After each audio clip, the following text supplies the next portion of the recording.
the endless at this point. Turn it over to Coach. Absolutely. Good to get back after the bye week. I think it was really beneficial for our team mentally, physically. Just an opportunity to get better, take a good look at ourselves. Obviously, the areas we need to improve, and we still have a quarter of the season left. So, it's up to us on how we decide to finish. I trust our team. I believe in our team, and we'll be excited to get back on the field today and start our prep for Murray. So, with that, I'd also like to acknowledge Veterans Day and thank you for your service and what you do for our country. Really, it's hard to put into words and thank you enough. So, just like to acknowledge that as well. Mark, we lost a couple of our media colleagues just recently who proudly served the military, and Lottie Demery and Oscar Woodall. Anything in particular you'd like to say to their friends, family? They were big fans. Yeah, they were, and I acknowledge that when it happened. In here, I don't think you were here, John, but just two guys I really respect and I thank for their service, and I miss them being in here, and covering us. They were always, brought a lot to the room, and worked with them for a long time. So, again, my condolences to their family. Mark, there's no SEC availability report this week, so anything you want to share about Brock and Barry on and those guys? Yeah, not right now. Just not right now. We'll update you later in the week. I'm always trying to be as forthcoming as I can. It's just there's a lot going on, and for me to just get into all the little nuances of that just doesn't make sense right now. So we'll see how the week goes. We'll be better. Certainly some guys will be better than they've been, and some others will still be evaluating. When you're down a lot of players, especially during a bye week, how beneficial is it to get the underclassmen some reps, I guess, with the board? Yeah, I think that's very key, for them, just for our coaches to get out there and work with them, a lot of one-on-one time, and a lot of guys, just getting elevated reps, like you said, either getting number one reps or number two reps, but getting coached and getting pushed and seeing all of our schemes. And so, it was very good. What's kind of the mood of the team right now as they hit this back stretch? I'll see them about 1:45. So I think they needed the weekend, and so I saw a couple of them up in the hallway today, and they were bouncing around and smiling and having fun and enjoyed their weekend. And we'll see them today, and I'm sure they'll be moving around good. You mentioned on your coach's show last week that you're expecting Max to be back. In his absence, how did you see those other quarterbacks, especially Teron, kind of grow with more playing? Yeah, I think Teron is a guy that's getting better, better and better, with every rep. He's a true freshman and went out there and held his own and played really hard and played really well. JQ's another one that's doing some good things, and DJ as well. We need all of them to be at 100%, and that's been a while since we've had the whole group even close to 100%. So it'll be good to try to get some depth. Mark, I know from everything we hear and reading the rankings and so forth, you're doing well in recruiting. What are you hearing from recruits while you're going through this kind of tough period? Yeah, the recruits, have been really steady, and for us, I think there's got to be a good balance. After going through a year like this, we're not used to this. We haven't gone to we've gone to a bowl game for 8 straight years. I know, I know we want more than that than just going to a bowl game, but to think that that's just simple to do. I mean, we could be down to 2 in the SEC that have done that, after this year. So, if we don't finish very strong and, take it one game at a time and win this one and try to finish as strong as we can, but it's not as easy as it appears. Just take a good look at the great programs in this conference that to have a year off here or there, it happens. So we want to stay away from that. But I think that's where the balance comes in with high school recruiting, and we're off to a terrific start. We have some really good players that I believe some of them can come in and contribute and help. But as you know, the portal will be key as well. I mean, look at some of the teams and the transformation they've made from the portal. And to follow up on that, I mean, sometimes I've heard coaches say when we have a year where we've struggled or whatever, sometimes it is easier to recruit because they know there might be spots available or might be playing time available. I don't know if easier is the right word, but you can recruit that way. I think it's evidenced by, again, look at history in this league. Look at some teams that maybe hadn't gone to a bowl game and the way they've bounced back and done some very good things. I think opportunity is important to the portal players. And, I just got to make sure I get out and continue to try to fundraise and raise some money to put a roster together. The portal, you can turn the rosters over so quickly. How do you balance the young guys that maybe played more because of your injuries and weren't ready right now, projecting, like, could they be in those roles next year, or do you need to go find a portal person to fill those holes? Absolutely, some of those players will be participating next year, and a lot of them helped this year in certain ways. And as I mentioned, I'm not ready to anoint any one player. I think we need to stay away from that because everybody gets talking, and in this world, it's just doesn't need to happen. I love the group in general. I really do. I think we have a good young team. We've consistently said that. I've said that since this summer. And, I still feel that way. They've contributed. They've had great attitudes. They continue to work, and they will help us. And this, everybody needs to stay away from the notion of like, people want to spin it. Oh, coach is saying he needs to go get a portal. He doesn't have a good enough role. That's not true. Ask any player on our team if they want better players with them. All good players want other good players. That makes everything better, everybody better. Competition is good. It's healthy. Our players want good players. So I love our roster. I love our young kids. But to think that you don't need to supplement it is just stupid. I mean, you obviously need to supplement it. Mark, is the rule change, not the rule change, but the SEC coming out and saying you're all going to have 85 as we reported? Did that change anything for you Yes. already? Okay. Yes. Was that a surprise to you and the coaches? I don't know if the word is surprise. I don't like that headline. Just continue to take the information that's given to us and adjust and make the best decisions we can. There was nothing ever set in stone. So were we looking at options off working on different numbers? Yes, of course. Mark, obviously respecting Murray State as an opponent, but how much is Saturday just an opportunity for some refreshment? Just walk off the field with the wind, and get the vibes back higher? Because it's been a few weeks. Well, I'll never, we don't ever assume anything. I think our team. I mean, we need to go play here. We've shown that we can play with anybody, but we can also lose to anybody. And there's a lot of teams like that. So we always respect our opponents, but anybody will tell you it is truly about us and our mentality and how we prepare and how we play and all those things that go into it, and turnovers and just different things. But Jody Wright is one heck of a football coach. I know he's not having the year that he wants. It's his first year there. He has work to do, but he's been in player personnel at some of the best places in the country. He's coached with some great coaches. He knows what he's doing. He's a good football coach, and he will build that program the right way. And I'm sure it's been hard for him like it's been hard for us. It's been a tough year. But all we're concerned about is today's practice and this week and trying to get a victory the best way we can. I've been saying it, and we hadn't done it in the last 4 weeks, but we need to walk off the field with victory. Yeah, definitely. Early in your tenure, getting to that postseason, such a big part of it was getting the 15 extra practices and really kind of building things. Is the importance of those practices diminished a little when there is so much roster turnover?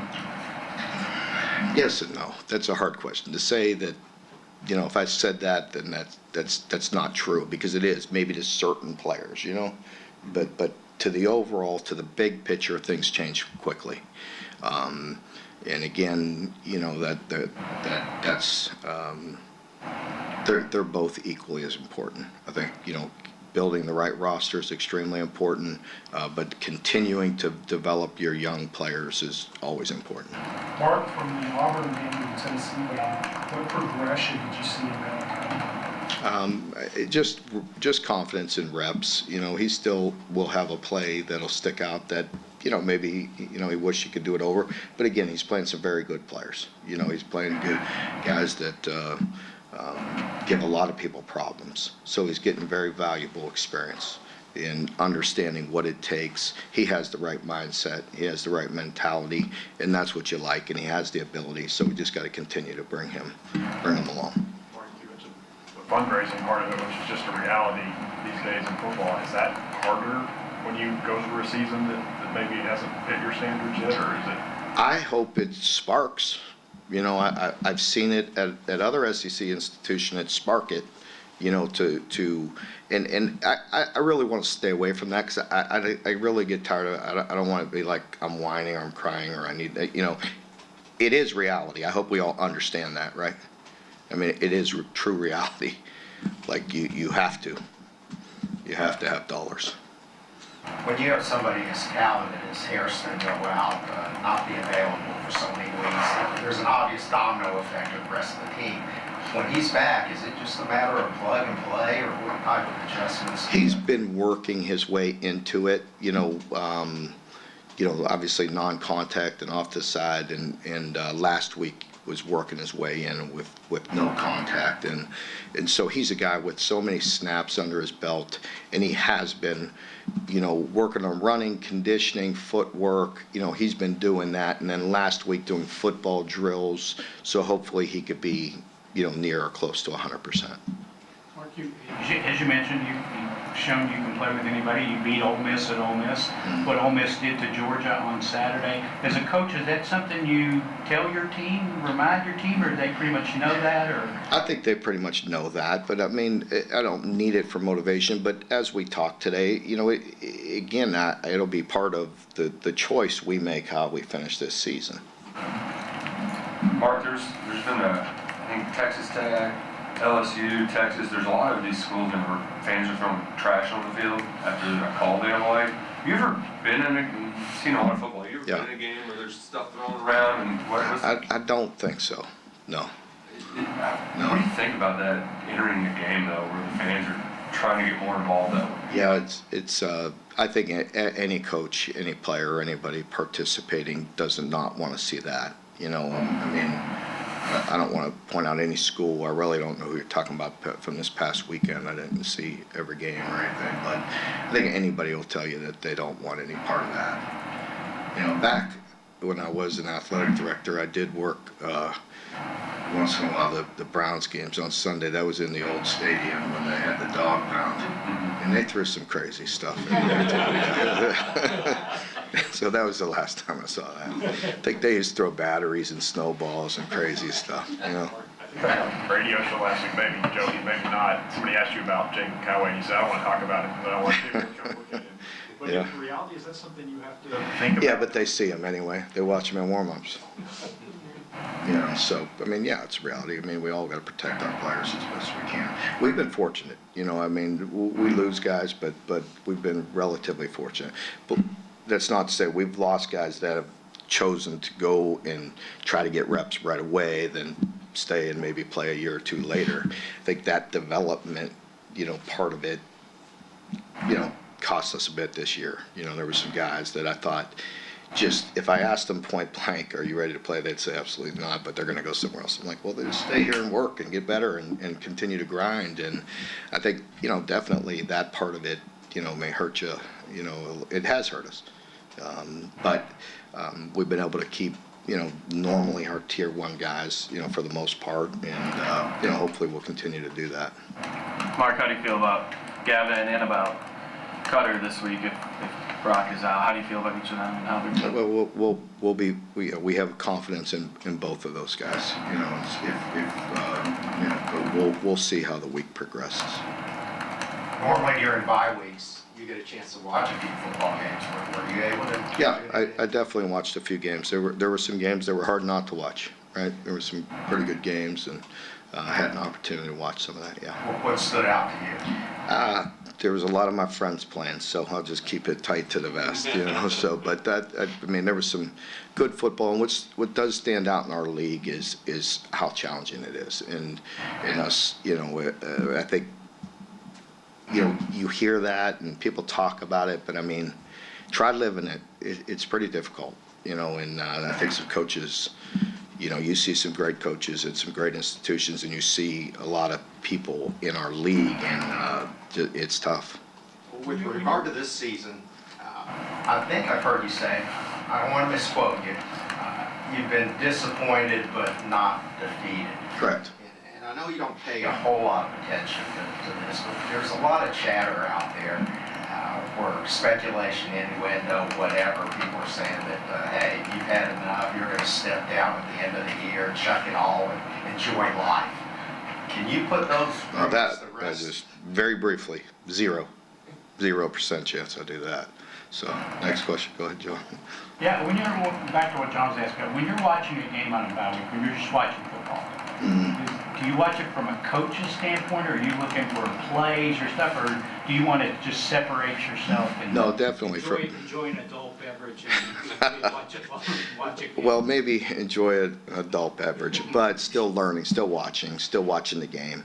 Just the flow of it, the calls, the way people are setting things up, what people may catch somebody in, both with an offensive play or a defensive call. I'm constantly watching it, trying to learn. You're always trying to just get a feel for it and continue to improve that football IQ.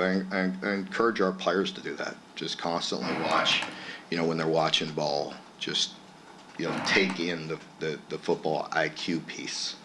You know what I mean? Just if somebody has 3 guys around them, and next thing you know, there's a face mask or something crazy. Sometimes that's unavoidable, or a late hit is avoidable. Just basic things. A lot of times I encourage them to watch, because I do think young people are very into other things.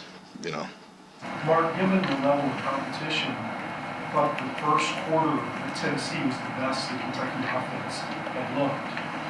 Now that you've had time to study that, is that replicable? Yeah, I agree, and was encouraged with the way they competed, played. I thought physically we showed up a little bit against really high competition in a tough environment. Really encouraged by Brock's performance in a very tough environment, tough defense, very good front, good cover guys, just, tough all the way around. That's what we have to get used to and be able to compete at that level all the time. Was it just that the pass blocking was better than it has been in that quarter? I think, you put it all together. I thought it started, with an explosive run, and then, that always catches people's attention, and even the tough runs, the dirty runs, the 4 or 5 yarders, and then that sets up some play action, and it lets you, protect a little better on first, second down. I think, yeah, we'll stop there. Mark, it doesn't feel like we... Something to build on. Sorry. Just doesn't feel like we maybe asked or talked about him much this season, but what have you thought about the year that Jordan Lovett's had? What, Jordan Lovett? Just what do you think about the season he's had? Jordan's a good football player, yeah, and I love his passion.